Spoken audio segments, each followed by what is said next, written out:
Hi everyone, thank you so much for coming. My name is Paul Stacey, I'm the Artistic Director of Reading Rep. Thank you so much to Zoe and to the rest of the Reading Rep team for setting this event up. This is a really important step for us at Reading Rep as we try and connect, sort of make baby steps towards connecting the work we do on stage to the work we do in the community as well. We are trying to champion sustainability as we grow as an organisation, and Albie the Penguin, that you might know we've got coming up, opens on April the 6th. It's the story of a beloved penguin who's trying to save the world from the penguin crisis. And so this startup is trying to connect that to events like this.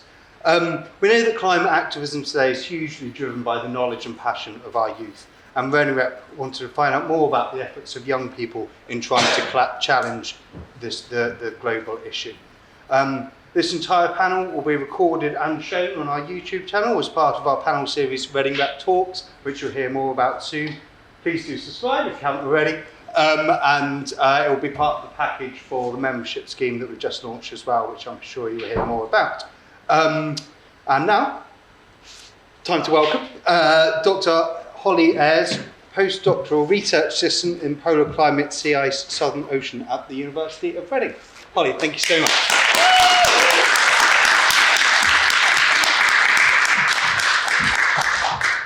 Hello and good evening everyone, and thank you first of all for that introduction, and Zoe and everyone here at Reading Rep for organising this brilliant event.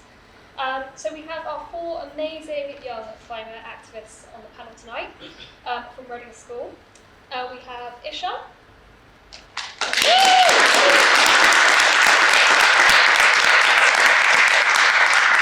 Abby,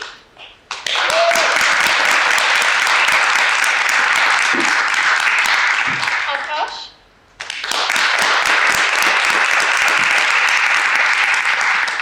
and 7 youth.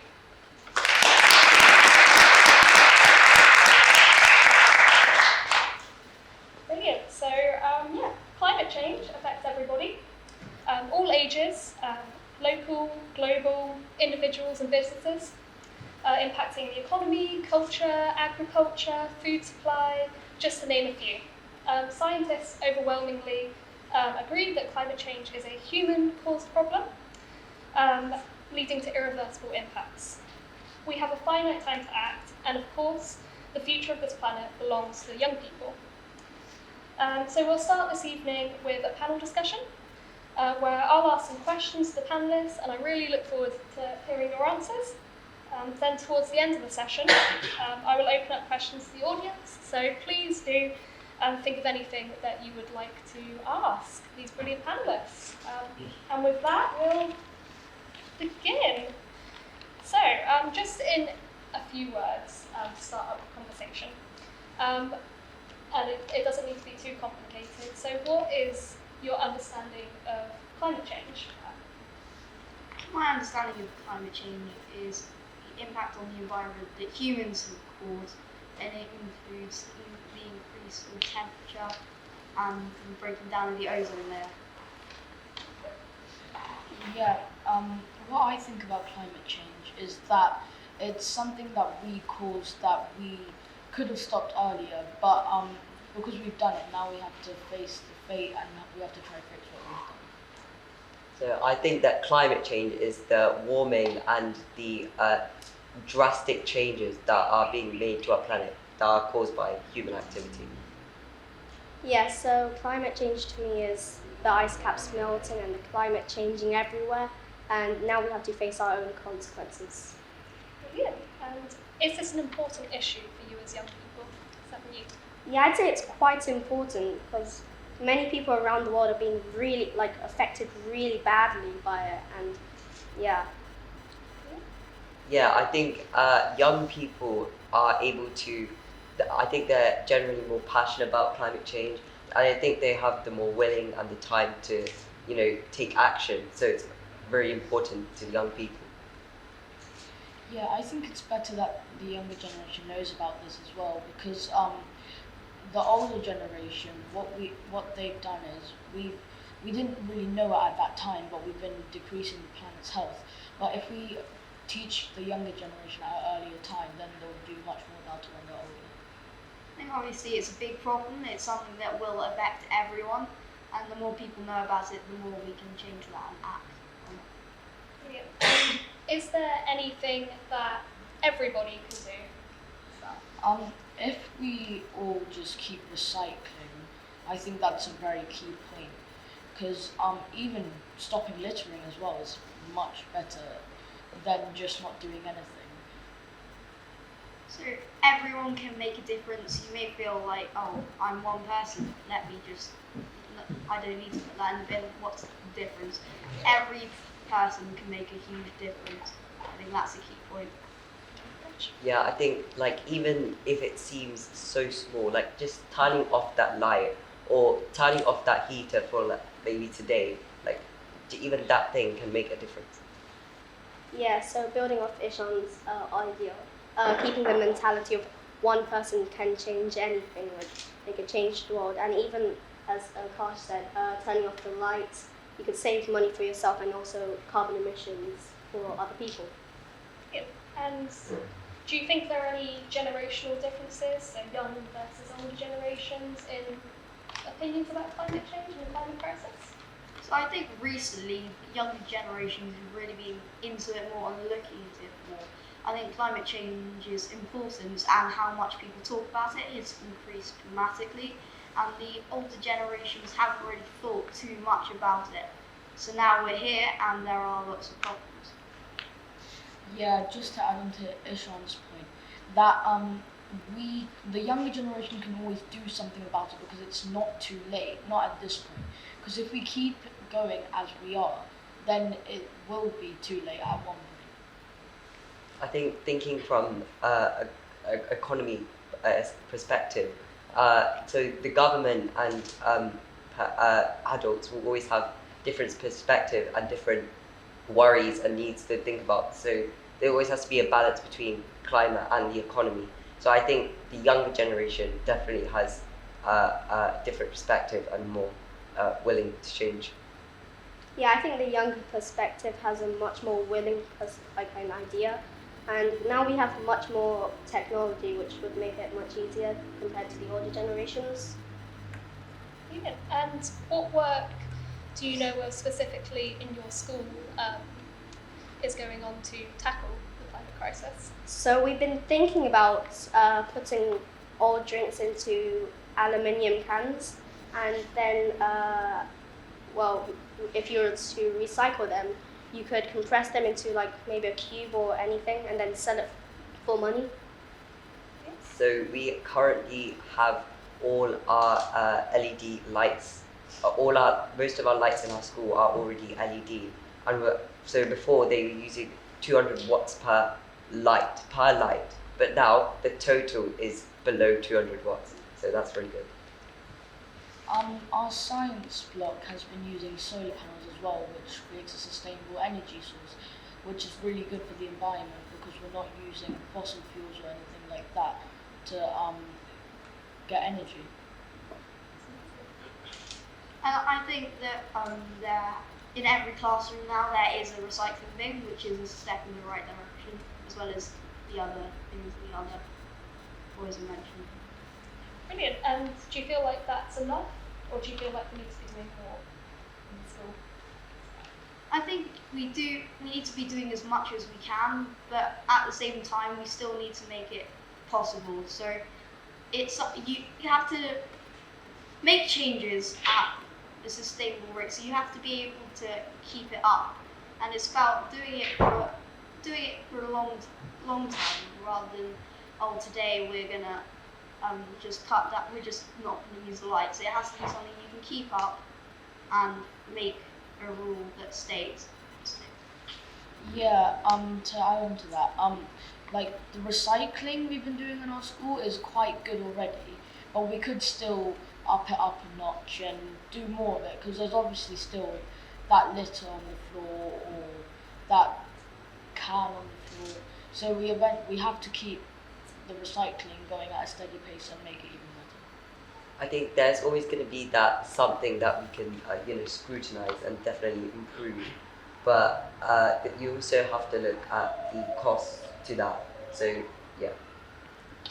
Yeah, so I think there's an issue with recycling, which the chain reaction, which if someone puts in something that's not recyclable, then that's just going to cause many other people to not put recyclable items into the recycling bin.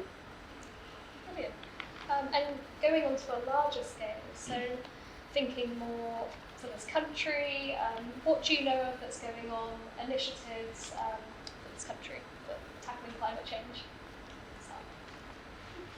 I think there's generally been a push on people recycling. There's been a lot, and then I think they're trying to reduce. Correct me if I'm wrong, you guys, but they're trying to cut carbon emissions by 7% each year, which is obviously a step in the right direction. I think it's all very well large government figureheads saying these things, but to actually put it into practice is the main thing. We've also got a lot more sustainable energy in this country, especially wind turbines as well, because one wind turbine can power up a house for a year. So if we just have hundreds of them, it's going to do much better. But obviously you have to think about it in a financial way as well, but we're still doing the best we can.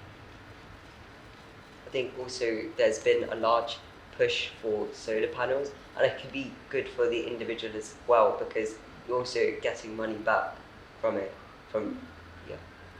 Yeah, as Akash said, the big push for solar panels, I'm sure many more people want them because they're not as an eyesore as windmills and other items, and they only go on the top of the roofs.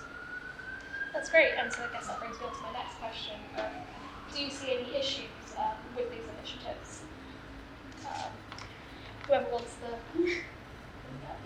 As Savin, you mentioned, wind turbines can really be an eyesore. They also need to be located in places where they will receive enough wind for them to be worthwhile. Lots of these projects will cost a fair amount of money, so you have to be certain that it's going to work to invest in it. Yeah, to add to that point, they mainly have to be by the coast so it can pick up more wind by the sea. And then again, yeah, it is an eyesore to some people because obviously they want to spend their holidays. But it's we also have to think about this in the environmental way.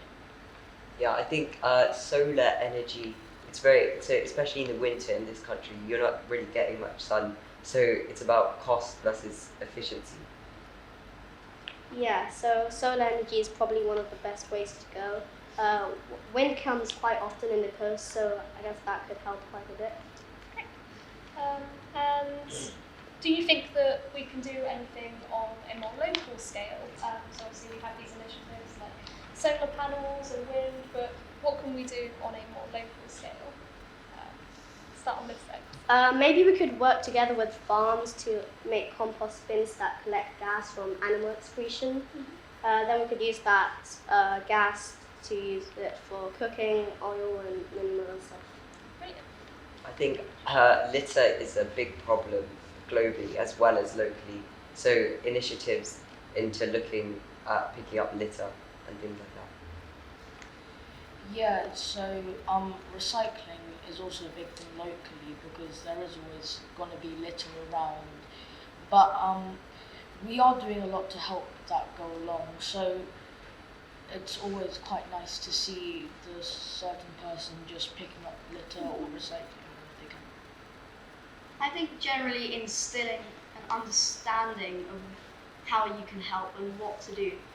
And I think, as Akash mentioned, littering is a big problem. And in the audience, how many people have seen litter around the streets of Reading?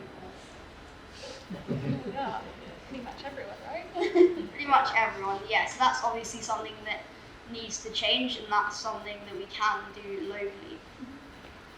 Brilliant. And so what age did you start learning about climate change? I started at around 9 to 10 years old because I got this magazine called The Week Junior, and it's basically a magazine for children that it gives you information about what's happening in the world, but they always had a few sections based on climate change, and I always looked at it, and it was always really good to know what happened and what we can do to prevent it. So I think I probably realised I was into climate change when I was in year 7, but I was like subconsciously doing it when I was in primary school. So I set up a litter picking rota because I noticed that there was so much litter around our school. So I was subconsciously doing it from an early age.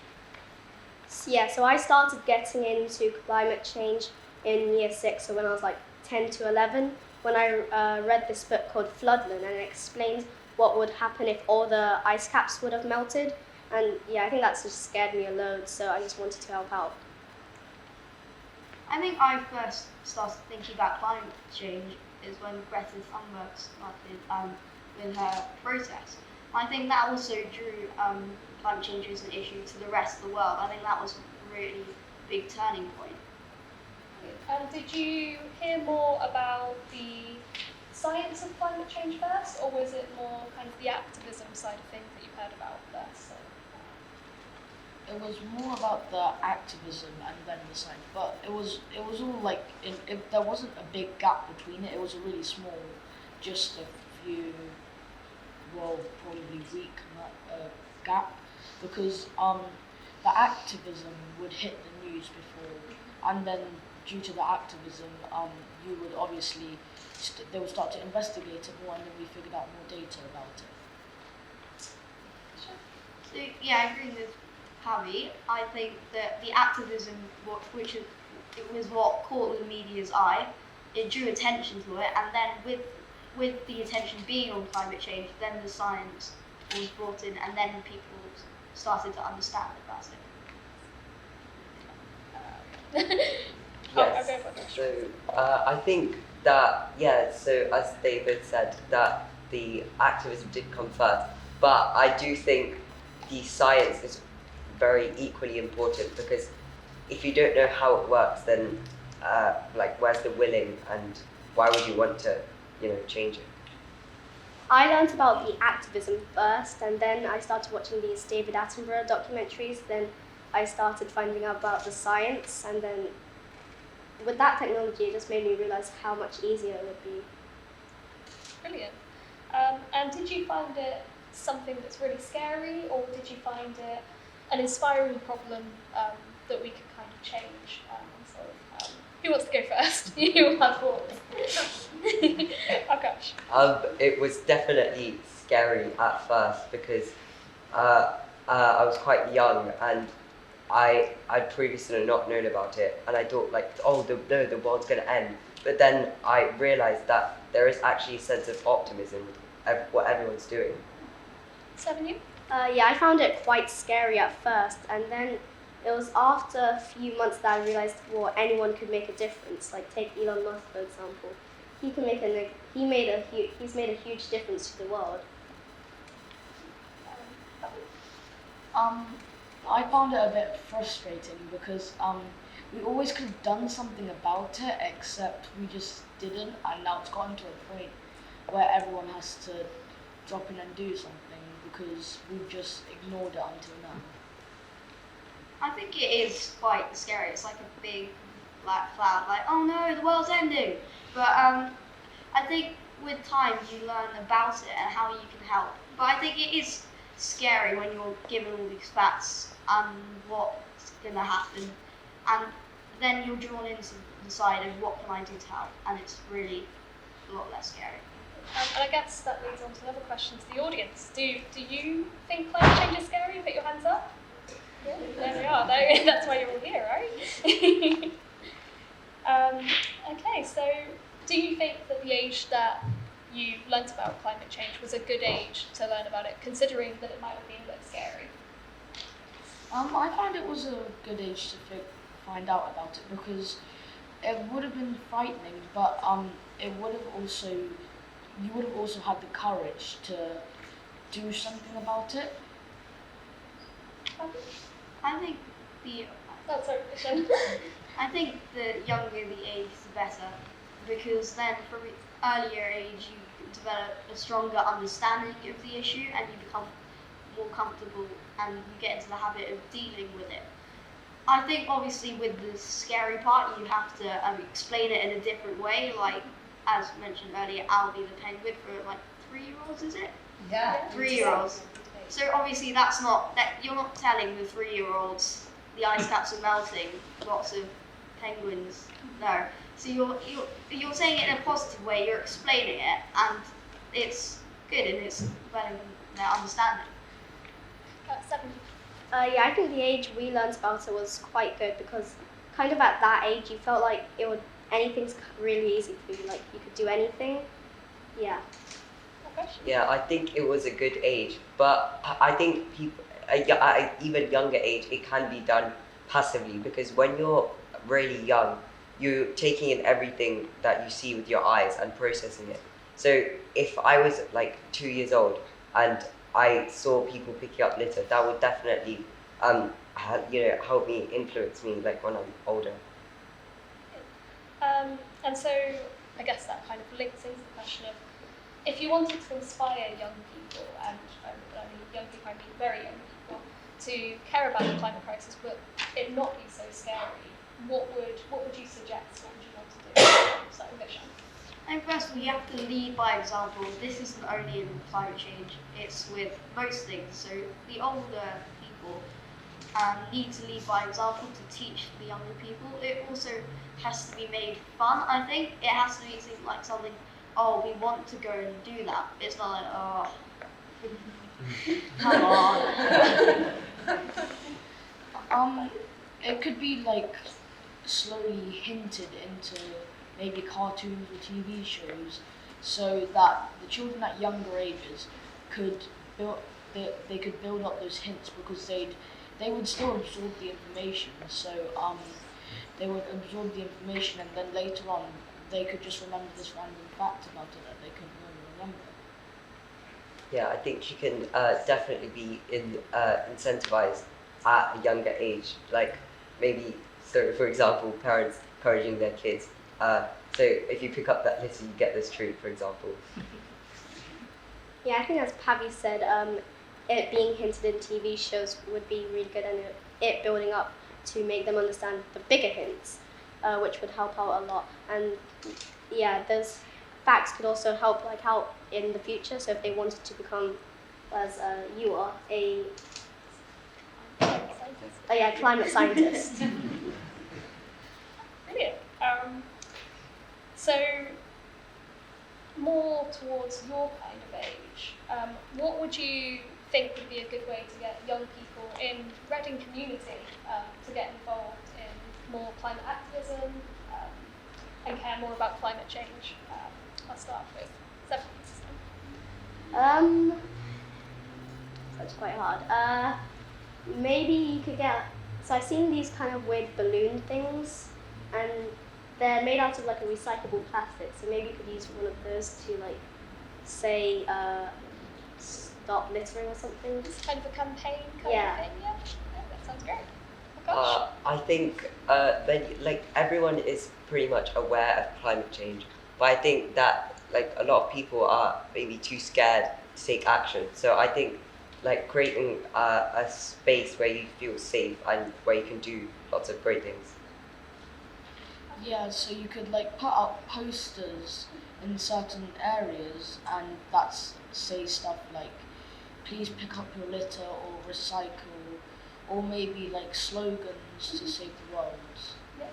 Things I've seen in the Reading community, on lots of bins, it says, this is your Reading, keep it clean, which I think is quite a powerful thing to have written. I've also seen around, I think earlier before school started, it said cycle,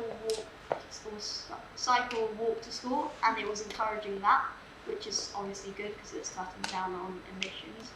And I think generally teaching more about it and not making it sound like, as you mentioned, the big scary like that.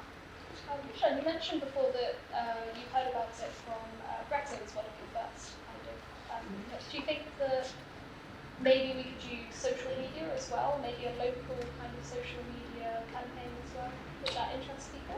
I think that would definitely interest people. I think social media is obviously huge now, and that would be a really good way to spread all the information. I think the key thing is making it interesting and not making it like your parents droning at you to get your homework done.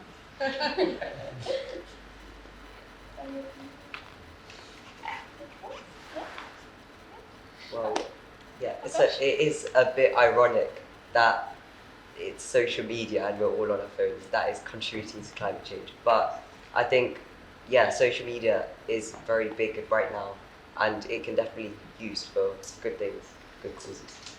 Yeah. And what do you think maybe we could do for the older generations to get them more involved, more engaged in the conversation? Well, I'm sure littering is always a thing anyone can use. Just picking up a bit of rubbish on the floor and putting it into a bin. You could probably also maybe do some like what we're doing as well. Maybe some more panels and also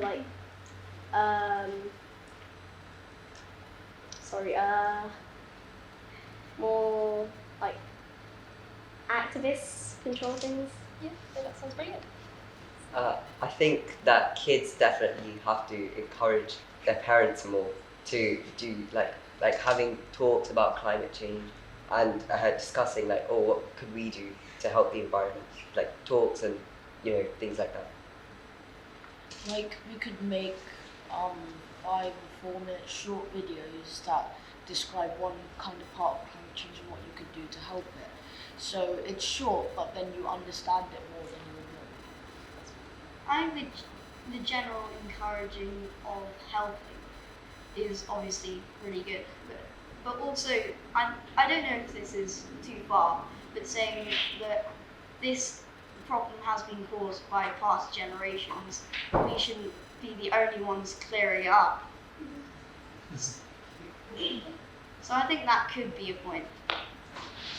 Brilliant. And what changes would you like to see in your community specifically? I think, as I've spoken about earlier on, general mindset changing. Generally, people don't have the attitude like I'm not gonna put this in the bin. I'm not gonna do this. You have to embrace it and really try your best.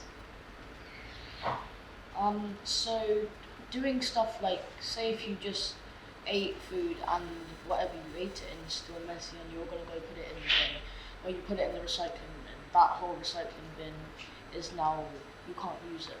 So it's more like, think about what others have put in. So say if a few people have done really hard work to put stuff into the recycling bin, and then one person accidentally puts something else in it, that's it for that. So just more focus into it and concentrate. Brilliant. I think I want not being scared to say, oh no, that's not right, you need to put it in that bin. So not scared to make change, and also a push for recycling aluminum cans, because we can actually get money out of that. That can be used to put towards greener things. So Yeah, so recycling in the correct bins is really useful because if, let's say, loads of people have been recycling in the correct bin for a reason, they've been recycling it for a reason because they know about climate change, and someone else just comes in and puts, as Paddy said, a crisp packet with food in it. That's just going to cause a chain reaction as well, which is going to ruin all of their hard work and also the environment. So I'm going to go around to each of you just individually quickly. So, Isha, you're interested in waste reduction. So what do you think we can do to reduce more waste as a community in Reading? So I think you should. So there are different ways. I think one way is to buy things that are recyclable. Don't take single-use plastic bags from the shops, because then if everyone stopped, then they wouldn't sell them anymore, and then that would stop that problem. Also, generally, as we mentioned before, people throwing things away in the correct places, and with food waste, using the food waste bins, because I think Reading Council have given people food waste bins, so using them can make a big difference. And Holly, so you're all Reading Green School reps, and you're interested most in what you can do in the school. What would you kind of like to see change with your Green School rep status? So what I would like is I would like much more awareness in our school. So stuff like us having solar panels and the LED lights, they aren't known to a lot of the students. So I would like for our school to have more awareness of what we're doing and how we are planning to stop it, and hopefully they can join us in doing it. Thank you. And Rush, you are interested in energy usage and what we can do to tackle climate change. Are there any thoughts on what we can do to save energy and maybe alternative solutions? Yeah, I think energy, we have to look at it from a local perspective and a global perspective. So locally, I think, and I'm talking about my dad here, but so locally, so we could be saving energy by reducing the heating usage that we're using, and turning off the lights, electric cars, things like that, on a local scale, but also on a global scale. We could be looking at how, for government, for example, investing in wind energy or solar energy and things like that. And secondly, you are interested in cutting down emissions at school. How do you think we can do that? So one of the main factors we could do to stop it is obviously by food waste. And then an idea from food waste, Ishan gave this to me. We could give us the separate meals, like as in the chicken, the vegetables. Because not everyone eats the chicken or the vegetables. So that would save some food. And then also maybe we could use like these boxes that our school is using. And I think they're made out of sugarcane byproduct, which is biodegradable, I think. And then the dinner ladies obviously give us the food in there, and then you could just put the box in the bin, which would also save water from cleaning plates. Brilliant. So I'm going to have one last final question for each of you, and just very, very quickly, in 30 seconds or less, if you have one takeaway message for people in the audience, what would it be? Start with Ishan. Small things can make a difference, so everyone just do their bit. Please recycle and raise awareness. Encourage your peers, your children, everyone that you see. Just stop and think about what you're doing. Brilliant. Thank you very much, everyone. Just had a wonderful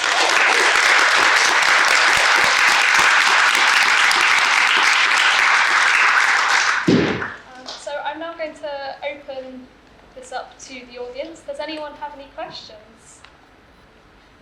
You guys said a little bit earlier about when you first kind of heard about climate change and that was a bit scary. You were all quite young. As someone that knows some people that are just kind of learning about this stuff, what kind of advice would you give them so that they're not so daunted and maybe they can start the process of like helping the planet? So make it fun, don't make it scary. So teach them about it in a way that they'll understand and that they'll be able to take on that they'll be able to take on that advice and do something and feel happy about it. So instead of like making them feel scared, try to tell them that using how much they're terrified, to use it as motivation to stop. Yeah, I think making sure that they take the negatives into a positive, like they're thinking positively about what they can change.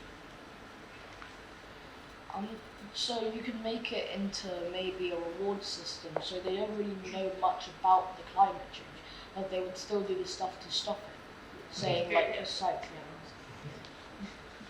Brilliant. Thank you. That's a great question. Zoe, yeah.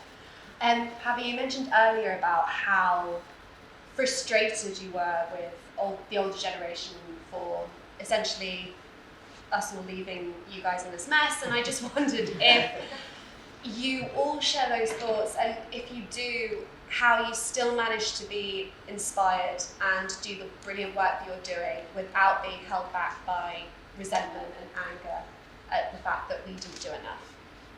So we need you to go first then. Yeah, so I just realised that using that frustration, I was also frustrated. Just using that frustration and keeping it, there was no point unless I make a difference, so that's how I started. I think lots of people would be frustrated at how the problem has been handed over to us. One thing that I think could inspire lots of people is that we're doing better.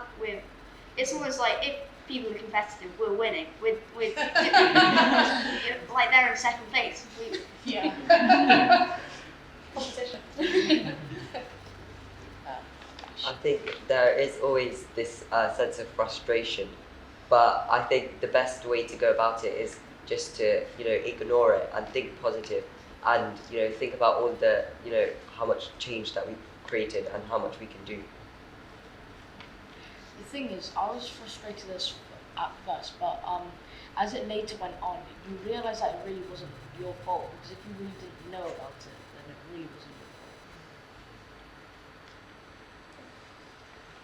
fault. So I work as a Year 6 teacher, and then I also lead climate education for Reading Borough. So I work with, like your school, with supporting education in schools throughout Reading in how it can help teaching and learning and teachers teach it effectively.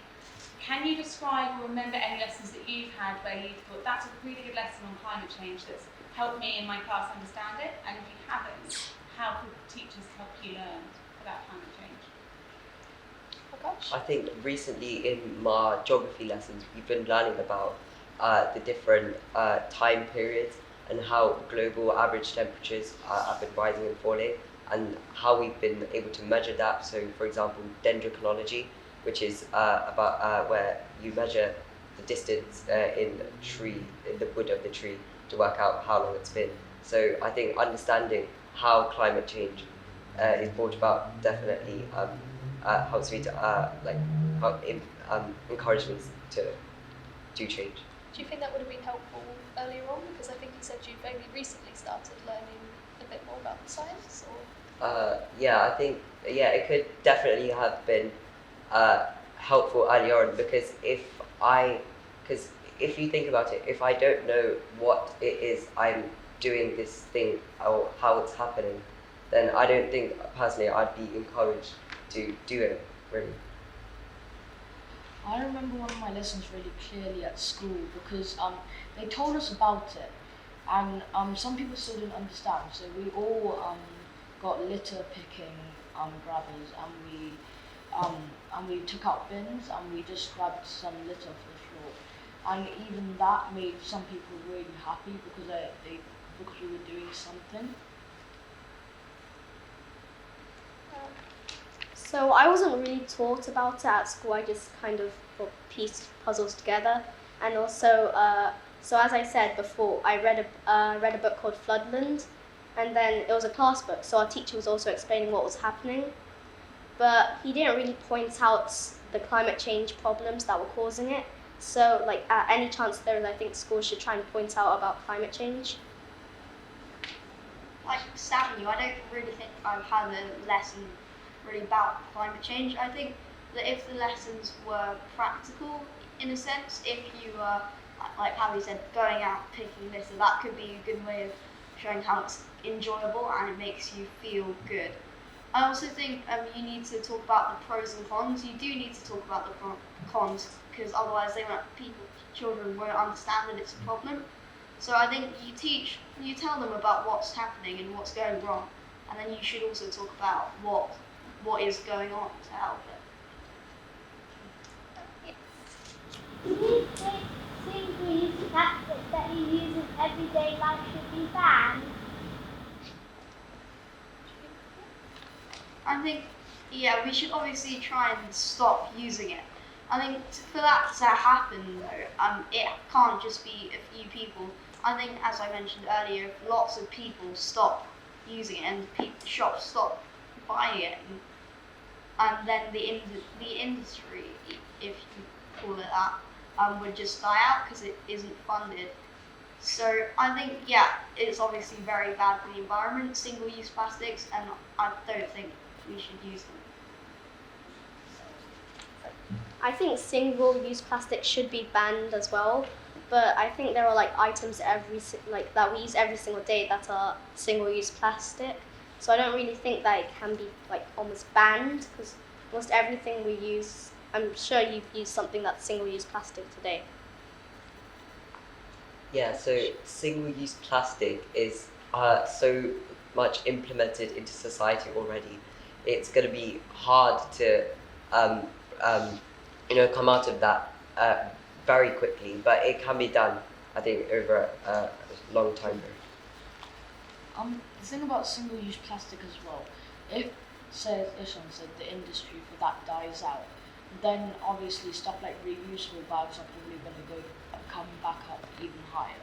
So they could start off maybe a few months selling reusable bags for a cheap price, which would make people buy them more, which means that people would actually use them because the one-use plastic bags are banned.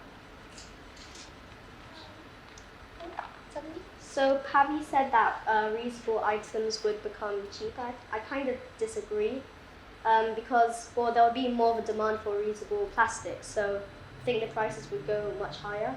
Yeah. Do you have any? That's great. Oh, I think if people are willing and care about climate change, I think even if they need to pay the extra price, they will be willing to do so.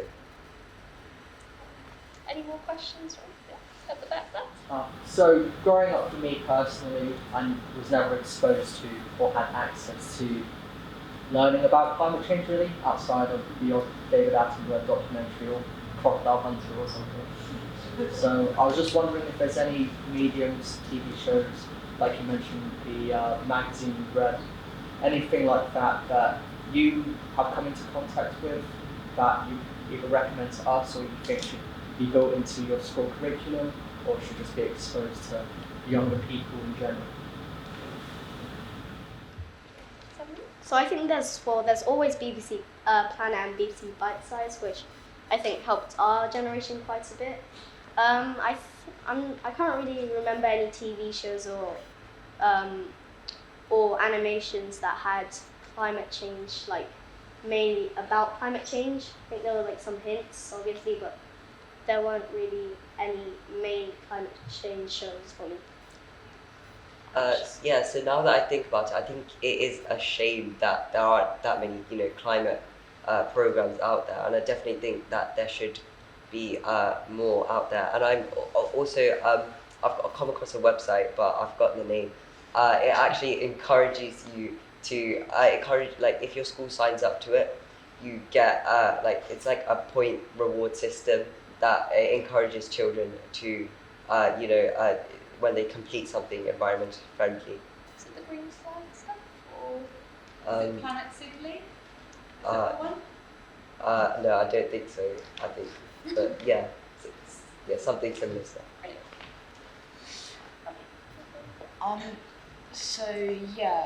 So it was mainly hints, but BBC Biteside does really help, and BBC iPlayer as well. Sorry, that's not what I meant. CBBCs, they have news rounds, which is basically just BBC news but for children. But there they include a lot about climate change when something happens. Yeah, I also think Newsround talks a lot about climate change, and I think that publications and websites on climate change are increasing in number. Yeah. Yeah, so you guys spoke a lot about recycling as the main measure for tackling this climate change issue. I think recycling is basically in the end of the actions. So before that, you should think maybe about reducing and reusing the materials that you already have. So I'd like to hear what you think what kind of actions you should take to encourage people from other generations, from your generations, to reduce the amount of things they consume consume and use the things they already consume to actually avoid the waste that we already recycle. For me, I think reusing materials is part of recycling. I think that obviously the best way of stopping waste is to not produce waste in the first place. So obviously if you reuse materials, that is obviously one of the best ways to deal with it. I think reusing materials is a really good way.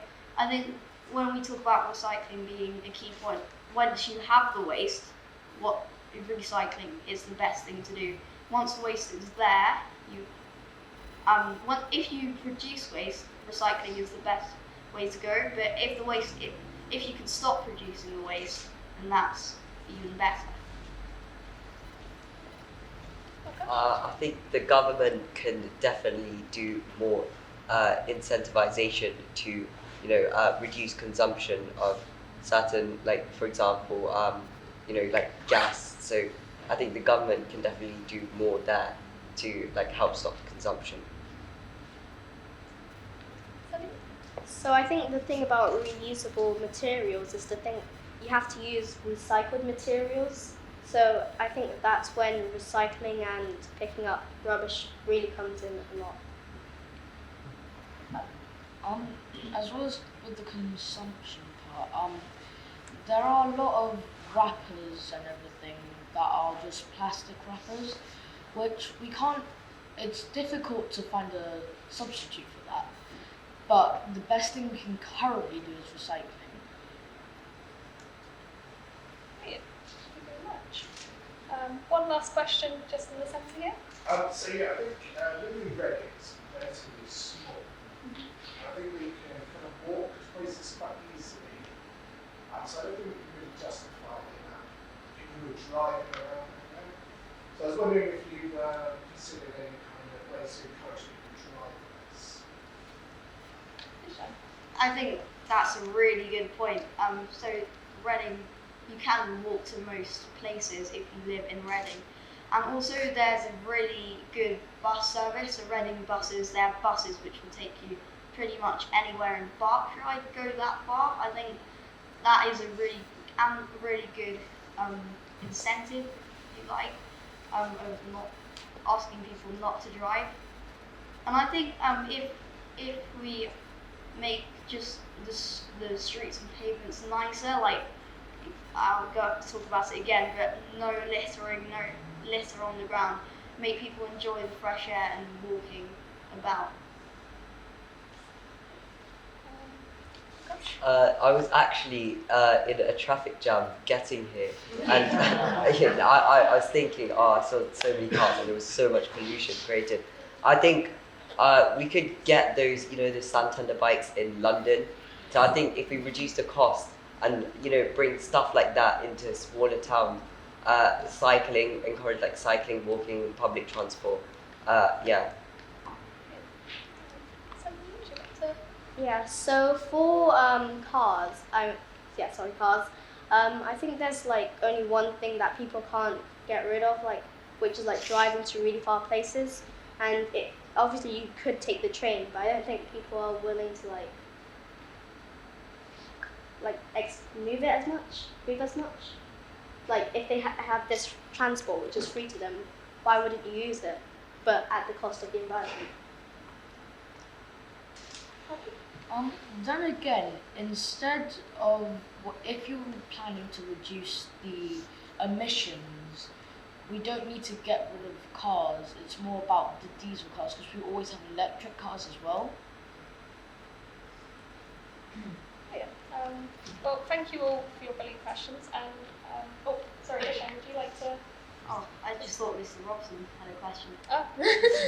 Well, actually, it one wasn't a last question, one in, more yeah. of an observation. I think with young people like you as ambassadors for the cause, I think old people like us will listen and act as well. So I think thank you for your all of you for what you said. It's certainly made me think, and you've been superb ambassadors this evening.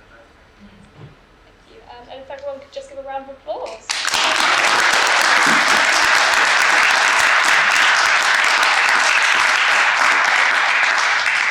You guys stay. Yeah, I just wanted to reiterate what was just said. Thank you so much for coming down. These 4 students not only are eco-warriors in their own right, but they've also set up a Green Council at their school to actively combat these issues, which is incredible. And thank you so much to our wonderful chair, Dr. Holly Ayres, who is your experience in bringing your experience as panel has been so wonderful. And finally, just to reiterate a couple of the points that Paul mentioned at the beginning, Albie the Penguin is our upcoming show for 3 to 8-year-olds. If you know any young ones, we really can't stress how brilliant the show is going to be. Come down, see it, and let's get some nice young budding climate activists out of these audiences for sure.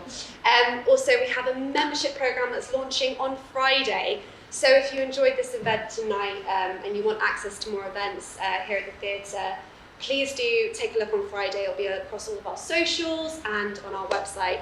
And yeah, that's it from us. Thank you so much.